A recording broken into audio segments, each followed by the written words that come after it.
Welcome to the 3Haunted podcast, where we bring you all things horror, supernatural, folklore, mythology, and all things that go bump in the night. Hey, what's up, guys? I'm your co-host, Kevin, K-Daddy from Dirty South, the ATL, Hotlanta, Georgia. I'm a post-production master, filmmaker, and horror nerd. And I'm your co-host, John Thomas, ghost hunter, super smartass, and film lover extraordinaire. Hey guys, this is your co-host Ashley, Gorilla Girl filmmaker, lunar goddess, and cinephile. Hey, what is up, everybody? We are back with another episode of 3Haunted. Today we are talking about Skinwalkers. But first, before we get started, we're going to do a little throw out to our sponsors today, which is Trap Film Festival. So take it away. Cinematic, captivating, terrifying, and intense. Trap 2021 will return live May 21st through the 23rd. New categories, new prizes, and still no entry fee. Visit trapfilmfestival.com for more information. All right, and welcome back. So, like I said, we are talking about Skinwalkers. How are you guys doing this week? Do you guys know a lot about Skinwalkers? I'm doing all right. I did a little bit of studying, obviously, about the Skinwalkers. They are kind of creepy, if you ask me. What about you, Ash? What do you think? What's your takeaway? Oh man, so I can't even say I've done a little bit of research because I have been into this concept of Skinwalker since I was a kid. And so obviously we didn't grow up with the age of Google. Or at least I didn't, and I know John didn't. But it wasn't a thing until probably college. So for me, a lot of what I learned, I had to get, from Ask Jeeves. And even then that information was limited, and the library and films, and not that there's many films out there about it, but yeah, I've always been into it. Like, I'm about it. So just this idea is really fascinating to me. What about you?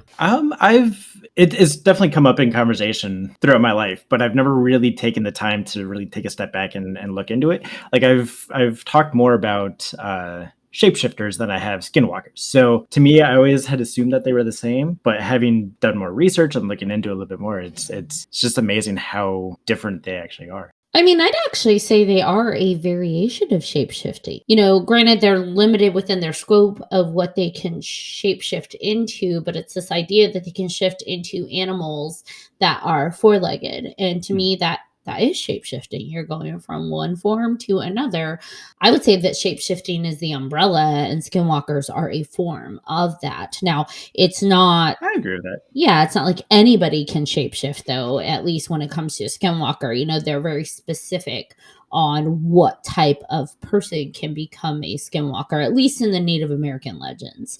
You've got your, typically your medicine men gone bad. Like, that's just a simple, oversimplified way of saying it. But you have these shaman or these men with magical powers that, whether it be healing or, I'm trying to think of the best way to describe that. But basically a magical man who goes bad, who uses his gifts and his talent for bad or for malevolent or for evil. And so then that becomes a physical embodiment into these four-legged creatures. Right. And it's pretty cool, like how, throughout the different tribes, just how each tribe has their own version of the shapeshifter, or not shapeshifters, but the skinwalkers, and how different they are, but at the same time how similar they can be in like the subtleties, like the claims of the eyes and the claims of the medicine man, like you said.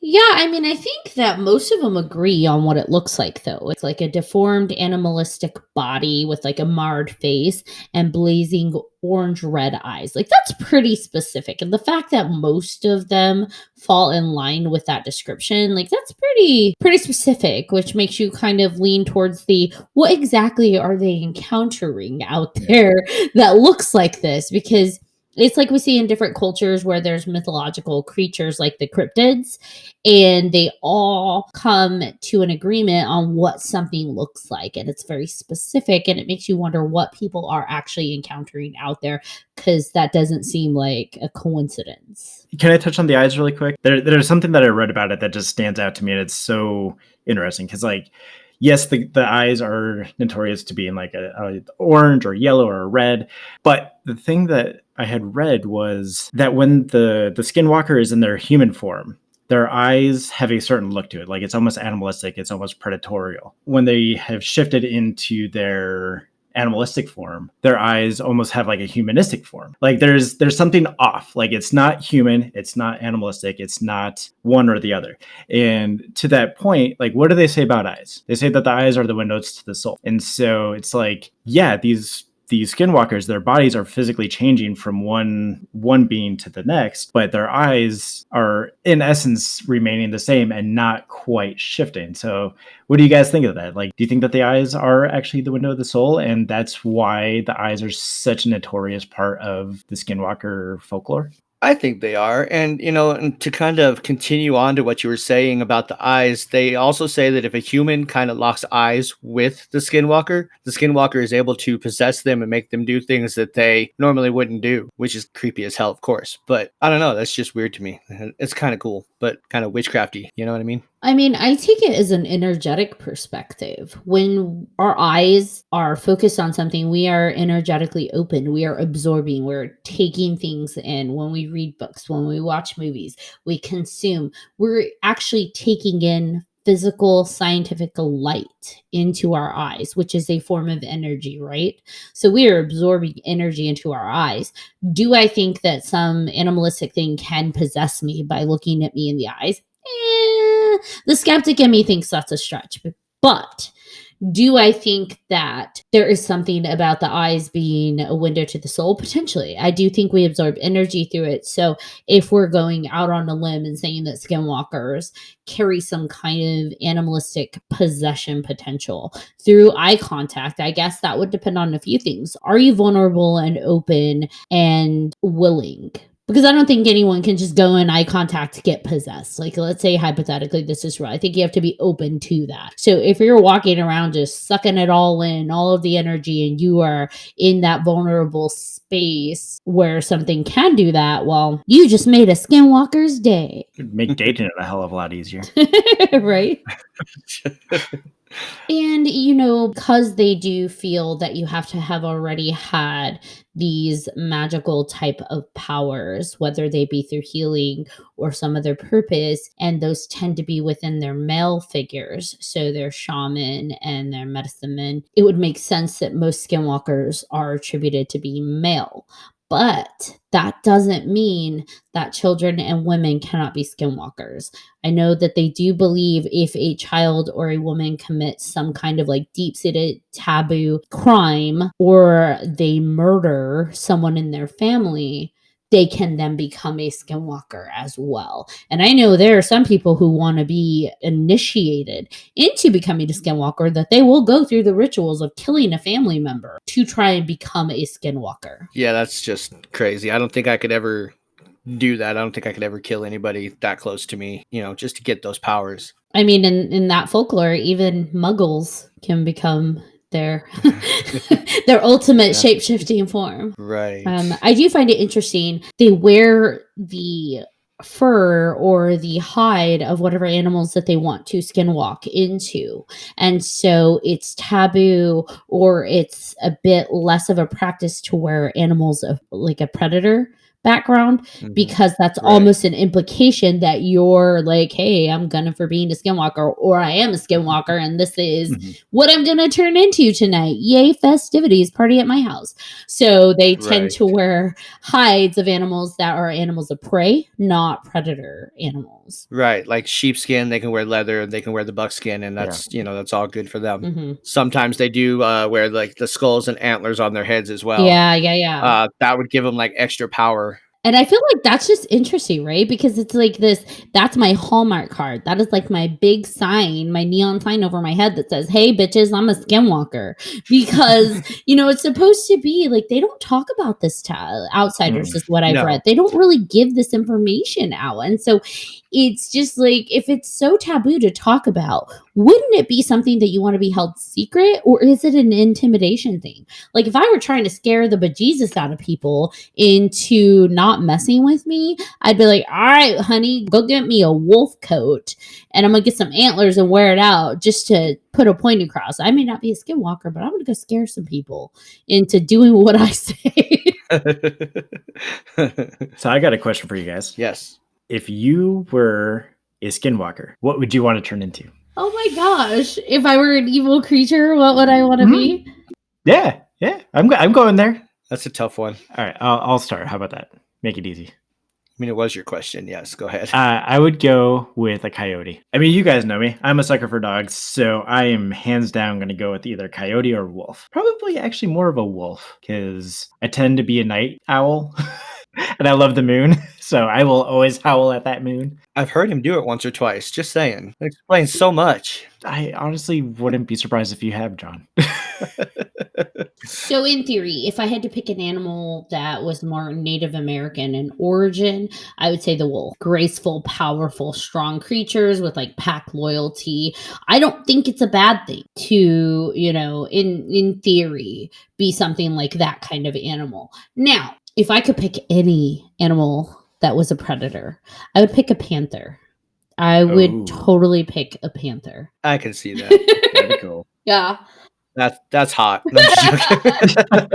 I mean, I'm just saying, if we're looking at all animals that are predators, I would pick a panther, a black panther. I could see that. Yes, I was gonna say a black panther. I could see that definitely. Yeah, I think I would pick a bear for sure. I don't know, just something taller than I am for one, just because I'm kind of short. So you're average, John. I mean, don't cut yourself short. I mean, you are our Papa Bear. Yes. There you go. It's either a bear, just because again for the strength and for the tallness, or maybe a fox. I don't know, just for the quickness. Why not? You know what I find interesting is that with a lot of these creatures that are cryptids, and I would categorize a skinwalker as a cryptid, I find it interesting that they, just like these other creatures, they have ways of killing them that are very specific. So like with werewolves, you have silver bullets, and with the skinwalkers, they say that it's nearly impossible to kill them except with a bullet or a knife dipped in white ash. And for me, it's like, how the heck did you figure that out? How did you know? Like, well, the last night the bullet or the knife didn't do it dipped in purple ash, but tonight we're trying the white. Like, how does that? And I'm not trying to make a mockery of it. I know there's probably a lot of ceremonial background to the white ash, but for me, it's just like, how does one even go about figuring that out? Has there been skinwalkers killed with these? And if so, what they do with the bodies? Like, what happened? I want to know more. How did they figure that out? How did they catch it? And what did they find? Right? I mean, like, was it in the shape of the animal when they killed it? Did it turn back like a werewolf? Like, if you kill it, did it turn back into its human form? What the hell happened? Right? Like I want to know more. I would like to say, though, because one of you mentioned werewolves, I do notice that oftentimes in pop culture and films, they mix them.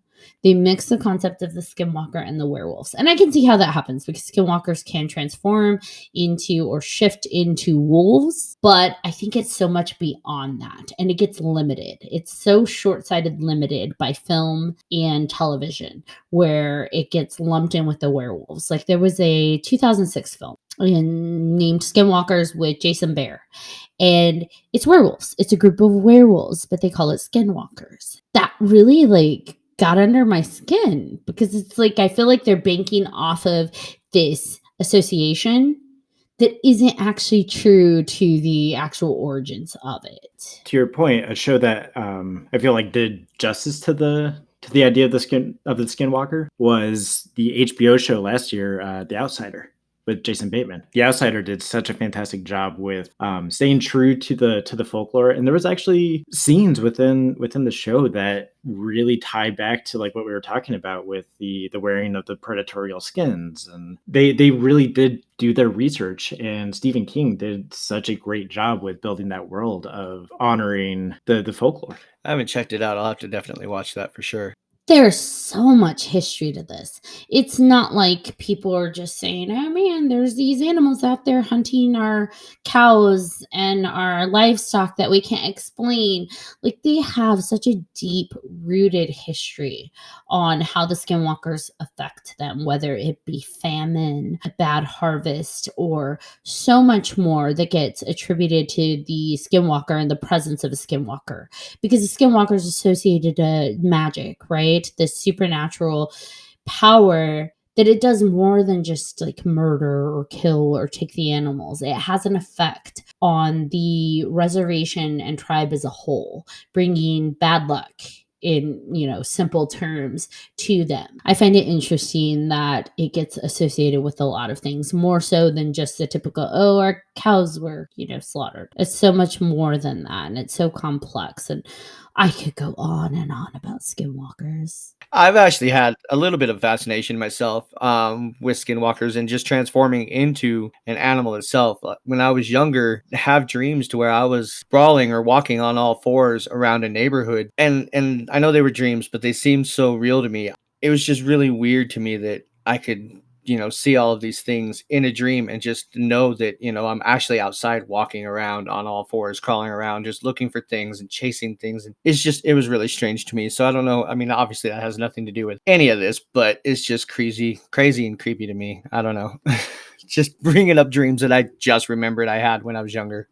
One thing I do want to touch on is that I was reading about that, specifically from what I could gather from the Navajo, is that it's not so much they don't like to talk about it because they're trying to keep people out, but even the idea of speaking about it brings the potential of drawing them in.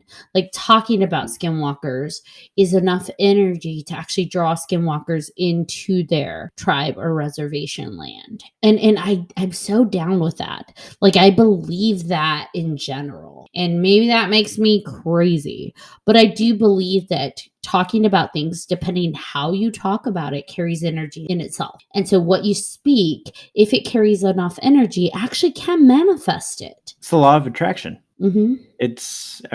What you put out into the universe is what you're going to pull back. And oftentimes I feel like in our society, in typical, US society, we talk about so many things, but most of us don't believe. And so talking about it does nothing, whether it be ghost hunting, possession, aliens, whatever.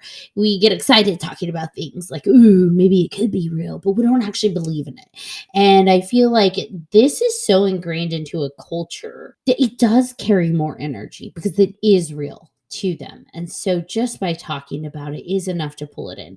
Like, for me, there's certain things I don't like to talk about too much because I do feel I put a lot of my own energy into it when I talk about it, that I'm worried it's going to manifest too. And maybe that makes me paranoid or crazy or, superstitious, but that's what I believe. And so I respect that. Like, I mad respect that. Oh, hell yeah, definitely. I respect that as well. I can't not respect that. I mean, if we're being honest, like, full cards out on the table, there's a reason why I do not watch possession films in my home. I do feel that if you believe in something enough, you can draw those things in. And I do. I mean, I used to say, okay, I don't believe in that stuff. I'm not this, I'm not that. But at the heart of it, like, I have to be honest with myself. And I do, to an extent, feel there is a part of me that does believe that that's potentially real. I don't believe it's 100% real, but I do believe it is potentially real. And that is enough for me, right, to not necessarily invite it into my home. Because like we discussed earlier,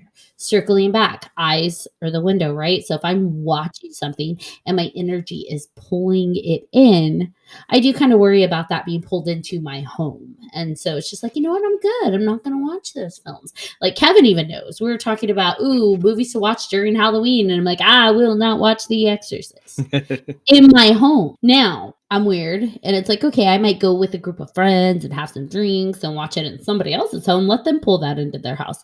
But I'm not going to watch it in my home, especially alone, because I feel like there's a different type of energy when you're heckling something with your friends and watching it and completely heightened in all of your energy and your senses in your own home. Your safe place. Right.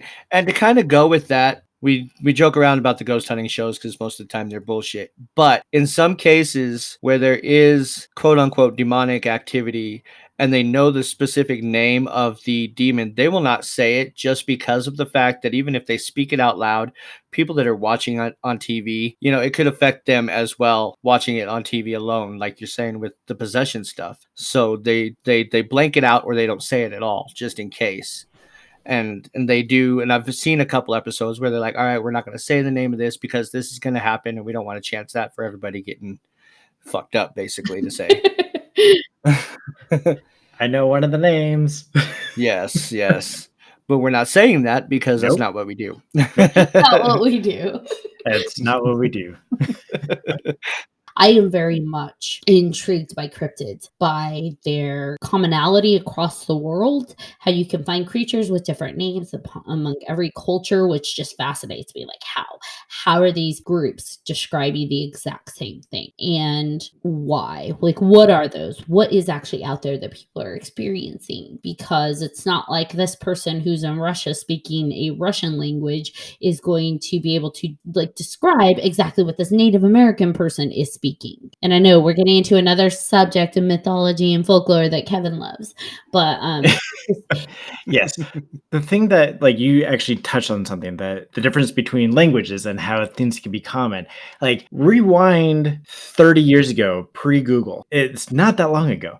And if you hear a story from somebody in Russia versus a story from South Africa or a story from the US, like it's so amazing how interconnected and like similar the stories can be with people that have never been able to talk to each other. And it's like, how can you ignore the commonalities between A and B? I think people get really uncomfortable with that. And so they try to logic it in circles and triangles and all sorts of things to make it fit into a bubble where they're comfortable with. So they're like, oh, well, it was the internet and they somehow got that story across, or someone traveled to another place and the story spread, blah, blah, blah. When in reality, it's like, no, the internet has helped us connect so we realize those stories are present. But these stories go back like hundreds of years. They've been there for a long time, pre all of that, pre digital connection, and it's there and it's present for a reason. But I think, again, it goes down to what people are comfortable with. People will completely logic the heck out of something with not actual logic to become something that they're comfortable with. Now, I'm not saying don't have skepticism, obviously. But in that same token, don't do the opposite and like try and throw the law of gravity and physics on something that gravity and physics doesn't apply to. I mean, at one point, even gorillas, silverback gorillas, were considered cryptozoology because people would see it, but no one really believed that they existed. Oh, the cryptid? Yeah, but like silverback gorillas, go to the Atlanta Zoo, go to any zoo now, and you will see these gorillas that were once categorized as cryptid. Yeah, and there's a ton of things that constantly get discovered even now. I think we feel like we're so advanced that we think we know that we've discovered everything there is to discover. But then even just like a month ago, they discovered all these new species of things living in underwater caves under the ocean. And it's just like, okay, those exist. And we have movies And I'm not going to say that that means, these movies are 100% true, but we have horror movies of people going, what is it called? Spelunking under caves and then suddenly attacked by these horror monsters that have zero eye capability and they're carnivorous and all that stuff. And people are like, well, that's not real. And then we discover these whole new species of things in underwater caves that have no eyesight. So they didn't need eyeballs. So they have evolved with zero eyes, but they have hella heightened senses in other ways. And it's like, that just makes sense. Like logically, that just makes sense. But then you go into this is completely different. People that have magical powers that can transform into animals, it's different. But that's not to say there isn't something out there. Some kind of predator with orange red eyes and a marred face that is maybe human-ish. And why that's so far-fetched, I don't know. Like, we're related to how many species out there? Pigs have our DNA or similar DNA to us. Primates are like very distant cousins. We evolved from the same, if you believe in it, which I do, by the way, from the same ancestor. So it's like, really, is it that far-fetched to think that there's something else out there? Not at all. Like we are so young in our stages of learning about the world. Like there's so much more out there that we just don't know and understand yet. Exactly. Kind of going back to the whole actual like Skinwalker stuff recently, and this is going back, I don't know how many years, but people have claimed that they've seen like swift animals running alongside their vehicles as they're driving around at night, basically like matching their speed. So if they're driving like 35 miles an hour, 40 miles an hour, this animal is running right next to them. And after a short period, they kind of like run off into the wilderness. And sometimes the people say that they've seen them turn into a man who like bangs on the hood of the car sometimes too. So it's just, I don't know. I mean, so they've kind of evolved from like not just killing and doing all this bad stuff, but like being tricksters basically now. So they've gotten a sense of humor, I guess. I don't know. I mean, kind of, if I were to do something like that, if I were a Skinwalker, I'd probably be messing with people too. Not gonna lie.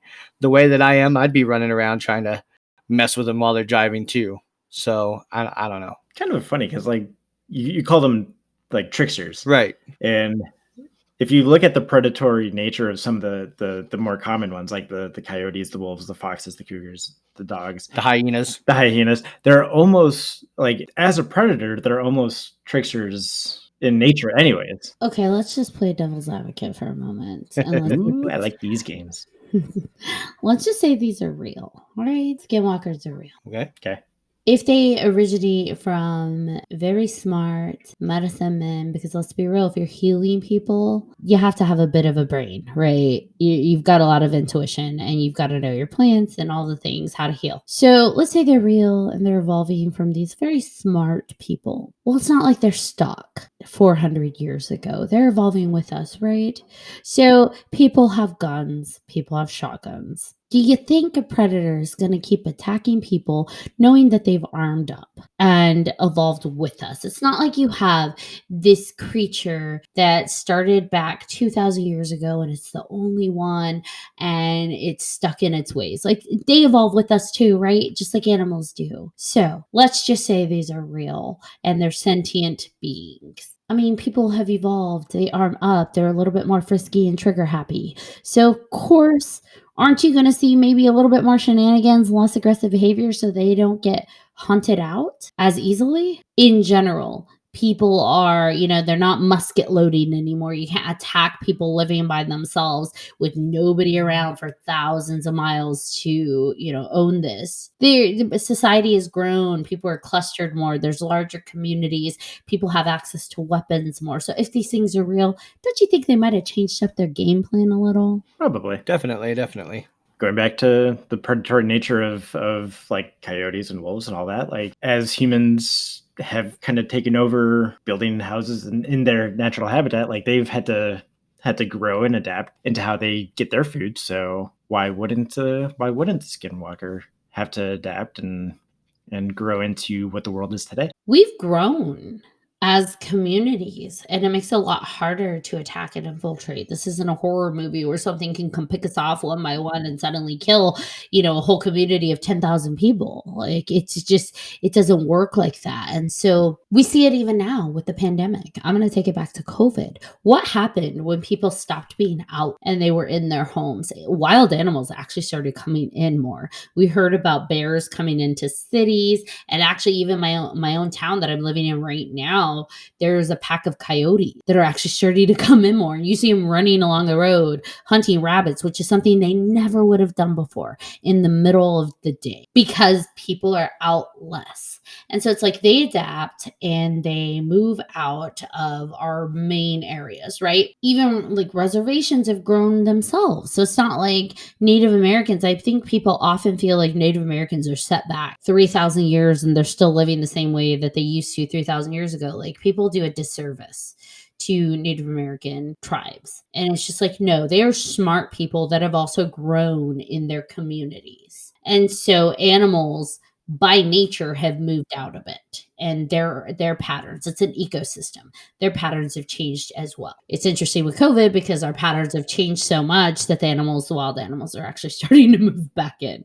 So I'd be curious to see, are there more Skinwalker sightings? I don't know. Did they adapt to these risings of like big communities that happen to be able to arm themselves a little more? There's safety in numbers. And has there been more sightings since people have been forced to kind of isolate and stay more, not only isolated, but out less? Almost like, not to make a comparison to like vampires, but like a vampire pack, like where they stick together and hunt together for protection for each other. Very, very interesting. John, I'd like to hear more about what you think. I mean, I don't know. In general, I believe that they are possibly real. I mean, you can't basically deny that, like we were saying, when you manifest stuff. So maybe, they are real. And yeah, I don't know. I'm just in awe of the whole thing. It would be interesting to me to see one. But how would I actually know that they're a skinwalker, to be honest? But I'm not going to stare into the eyes and take the chance of being possessed. Oh my gosh. What? You guys are going to think I'm crazy. Commit me. But Bring it up. back in high school, or right after I graduated, there was a fellow that I went on a date with. And for some reason, he wanted to go on like a very late night walk onto this trail that was known for being previous Native American land. And I'm thinking, sure, why the hell not? I've known him a long time. So it wasn't like I'm going with a stranger I didn't know. I'd known him a while in high school. And so I had a level of trust. And we went on this trail and we stopped at this big placard that talked about the Native American land and what it used to be. And he started just talking to me, and it felt like a shift in energy before I even looked at him. And it was just like something changed, and the tone in his voice and the energy behind me. So I kind of slowly turned, like I see where the movies get this from, because you don't want to react too quickly, but it's just like, what? All the hair on the back of my neck just stood up. What's going on? Goosebumps. And I turned around and he's still talking to me. And I look up at him because he was significantly taller, and he's looking down at me. And I still remember this to this day. He's looking at me, I'm looking at him, but I swear it was like seeing two layers. So I'm seeing the person looking at me, right? And talking to me, but it almost felt like I was looking at somebody overlaid over something else. So like a human face over a snake face, which I don't know, like snake eyes and like the smile, like a snake. I don't even know. Like when you see just the shape of a snake's face. And all I could think was, what the hell am I seeing? I don't do drugs and I'm not drinking. What is going on? And I'm thinking the moonlight's playing tricks on me, or I don't even know. Just being able to see, like looking in his eyes, but seeing basically like snake eyes peering back at me behind, almost like layered underneath regular human eyes, is really disarming.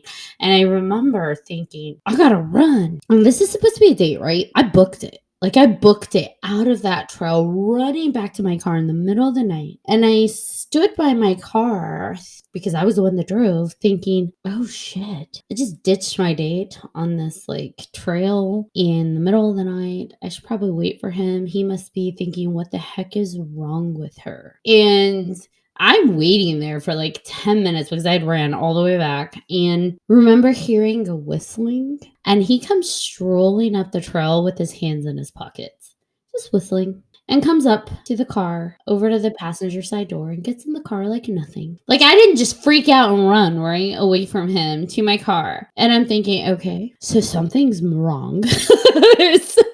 Something is very wrong. Because if I had imagined something and overreacted and was crazy, wouldn't he have come out saying, what the hell is wrong with you? What just happened? Take me home. Right. Yeah. And instead, he just comes strolling up, taking his time, walking up the trail. So I'm like, well, I guess I'll get in the car. I get in the car and I'm thinking, okay, he's going to ask me to take him home, right? And so I start the car and he's just like, starts caressing my face. And he's like, okay, where do you want to go next? And I'm just like, what the hell?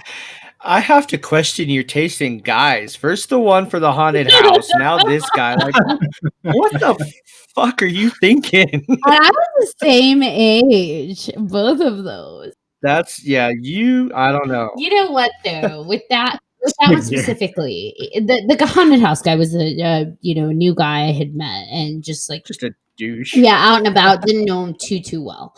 The one that we'll call him Snake Boy, he actually was someone I knew in high school for like years and had been a very kind person to me, and I would say a friend. So that was a complete left field for me. That was like, what the fuck? Where did this come from? How have you been hiding this whole time? Yeah, that kind of goes back to the whole trickster thing. Maybe he was luring your ass in for this whole thing. Like, what the fuck? He's still my friend to this day. Well, if you listen to this, hi, you're cool. I changed my mind about everything. I mean, there were a lot of, I didn't address it then, but after years later, I did address that and we had lots of conversations. But due to his privacy and my respect for that, I'm just not going to go much further than that. Makes complete sense. So, do you think he was a skinwalker? Possibly, but Do you? I don't know. Can skinwalkers be snakes? Because what I saw was very snake-like. I mean, it's kind of predatory, isn't it? I guess. I don't know. People wear snakes. Doesn't have four legs, but But I guess people can wear snakeskin. So what about you guys? Do you have any interesting experiences of people that maybe did display animalistic behaviors? And not just like, she's a tiger in bed, but like realistically, you were a little concerned that there was something going on there more than what we're typically used to. No, I've got nothing like that other than my crazy ass dream that I told you about that was ongoing. Basically, I've had it off and on when I was younger, but it felt so damn real that I don't even know what that was. How about you, Kevin? I've had experiences where people's personalities have changed and it's been different, but I wouldn't say to that level of displaying like animalistic, predatory. He's being a pervert. Thinking sexually. Yep. We told you not that, Kevin. Come on. But you know what? I mean, we joke about that though. But realistically, like when someone is in that like zone, Yeah. Right. I would think so. I don't know. I think I'm thinking too literal of like the specifics of like the animalistic turning into the coyote or the wolf or the cougar. But like now that I'm kind of slowing down and actually like really processing my thoughts, it's like, thinking back and like seeing the changes of somebody's personality from almost one extreme to the next. I mean, it borderline sounds demonic, to be honest. It borderline sounds demonic, but my thing is with demonic, you have this concept of a person being possessed by a different entity external to them. But with the skinwalkers, it seems like these are people that have embraced an evil nature within themselves as categorized by the culture that they surfaced in. And so they are still them, but they're embracing this part of themselves and magnifying it and becoming these animal versions of themselves. But I also wonder, are the skinwalkers a shape-shifting form of a demonic possession? Because what's the difference we see in Native American cultures that they have spirit animal and they identify with animals and they are totems and they're representations. And sometimes you have spirit guides that accompany you almost like a rider throughout your life. And yet the Skinwalker is an evil being that is a person that kind of transforms into these animals that are predators. And I mean, even the stuff that you have to do to be a Skinwalker, you have to kill a family member or embrace evil or do something really bad, almost like sever your soul. And I just wonder, is it maybe their way of expressing some kind of possession? I would honestly say yes, because like humans are so complicated. Like there's so many different layers to who we are. And I think with the idea of the Skinwalker, like if you're actually embracing that darker, eviler side of that person, like you're almost possessing yourself with another true nature of who that person is. I mean, think of like the animals. I mean, what do they know? They know to hunt, mate, and whatever else. That's just all that they really are. It's one basic, especially the predatory ones, killing machine, basically. So being a Skinwalker, being an evil person turning into basically just that. Just fascinating. But yeah, I mean, just going back to the whole thing is just, hunting for the food, basically mating for the purpose of. It's instinctual. Yes, that's all it is, I would think. And I think once they turn into that animal, that's exactly the animal takes over, and it is what it is. Does the Skinwalker choose the animal that they turn into, or is it just like to kind of what we're talking about, like a deep inner layer of who that person is? Is that something that just that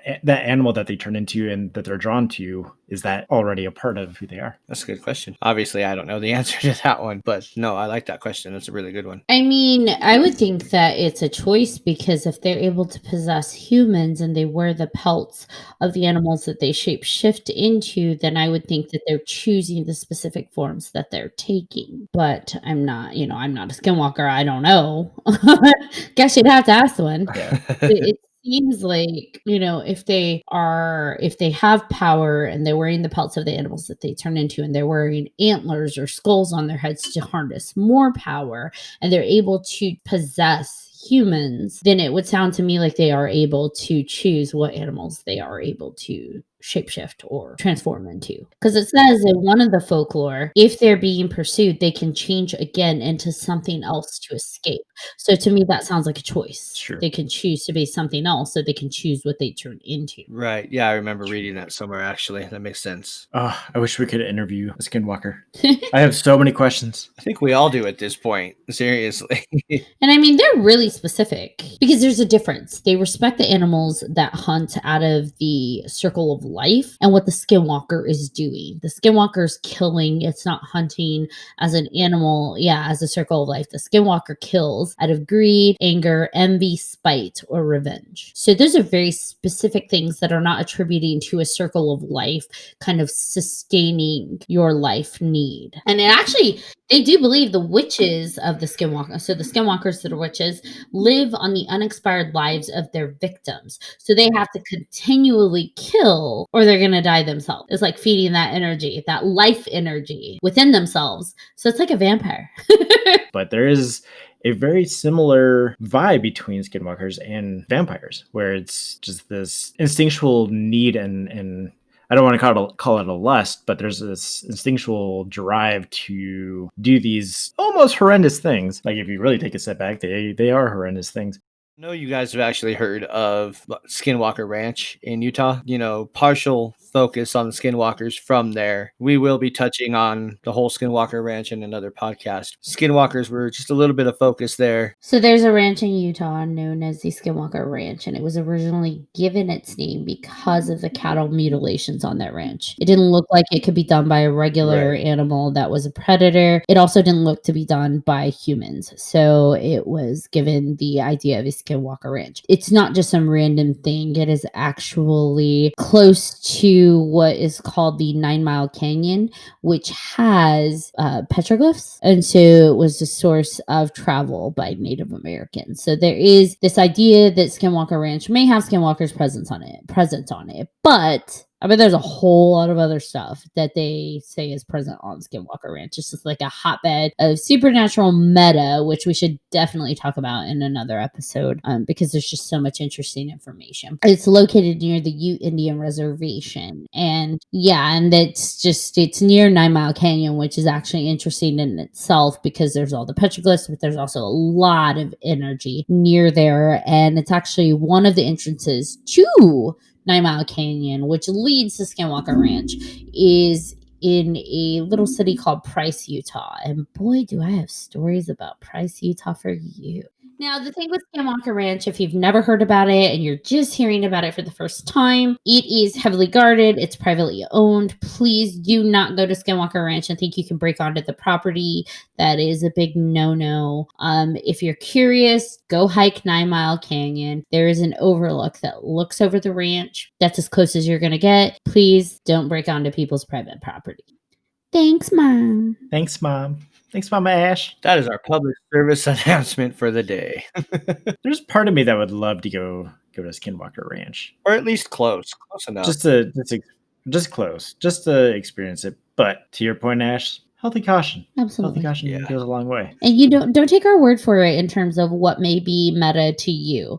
What do we know? We're a bunch of weirdos talking about weird shit. Here to entertain you. And it's great. So have you guys ever seen the art depictions of Skinwalkers? Some, yes. I think I struggle with being able to separate the difference between the art depictions of a Skinwalker and a shapeshifter. We had talked earlier about how Skinwalkers are a subsidiary of the shapeshifter umbrella. Yeah, maybe I haven't actually seen an art depiction of a specific Skinwalker. The mythology of shapeshifting is just this idea, the ability to physically transform through a superhuman ability, divine intervention, demonic manipulation, sorcery spells, or having inherited the ability. And its idea is rooted in the oldest forms of totemism and shamanism. So to me, dude, that sounds like Skinwalkers. I think the difference is that shapeshifting can have a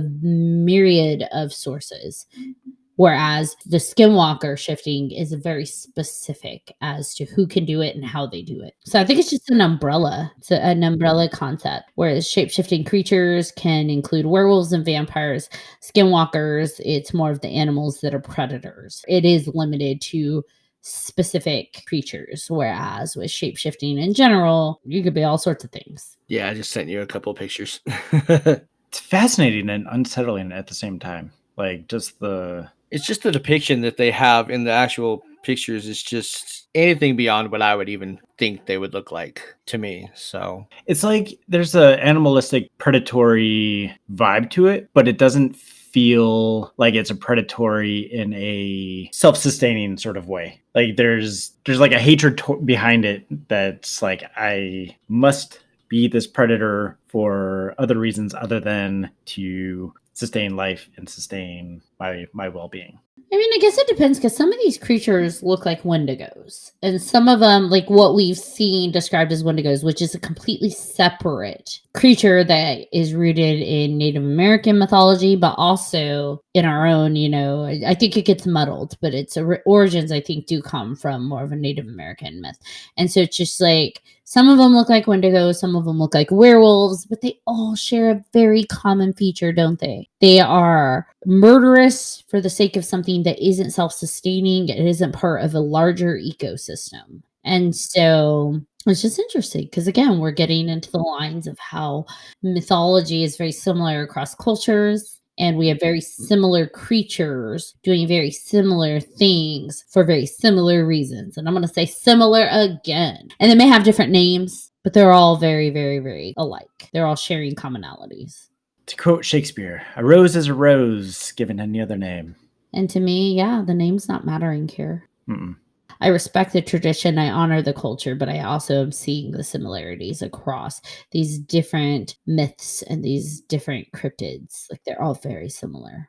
Because isn't a Wendigo very similar to a Skinwalker in terms of a man that has become a creature that is murdering? Yeah. I was gonna say, do either of you know anybody that we could talk to? Because I got so many questions. I just want to know. I wanna pick the brain. I wanna I know a few people that live on reservations, but I just don't. Again, I'm trying to honor cultures, and I feel like it's invasive to go in and be like, "Tell me about this." Yeah.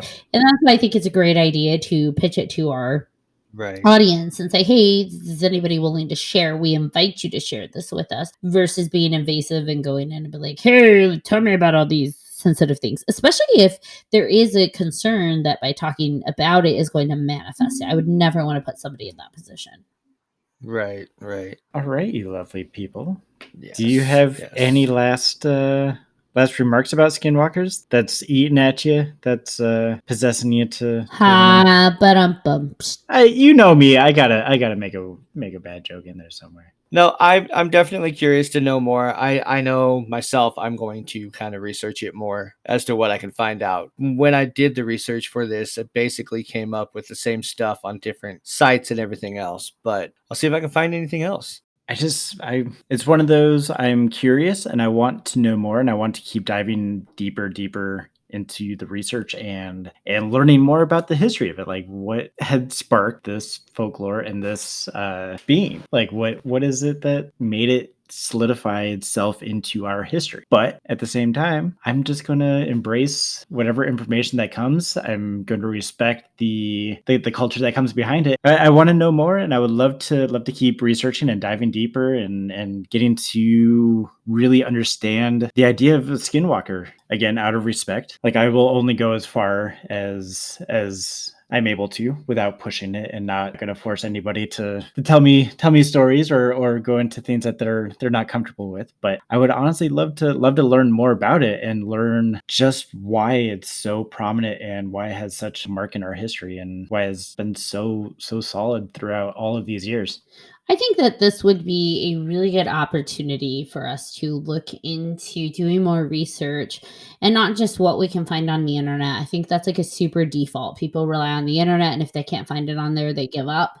But really looking into libraries, what books are out there? What have people written physically that we can maybe get our hands onto and do some real research into this idea, these origins of skinwalkers and metamorph creatures. Kind of start to tie those in together with folklore and regional mythology. That'd be really interesting. And then maybe also taking some kind of trip out to a couple of these spots to see, not necessarily, hey, can we find a skinwalker, but really start to get an idea about the lay of the land and the vibe, the energy of these spaces, to see if maybe is there a certain space that lends toward this kind of activity or mythology? Is there a commonality in these regions or areas of land that might lend way to this?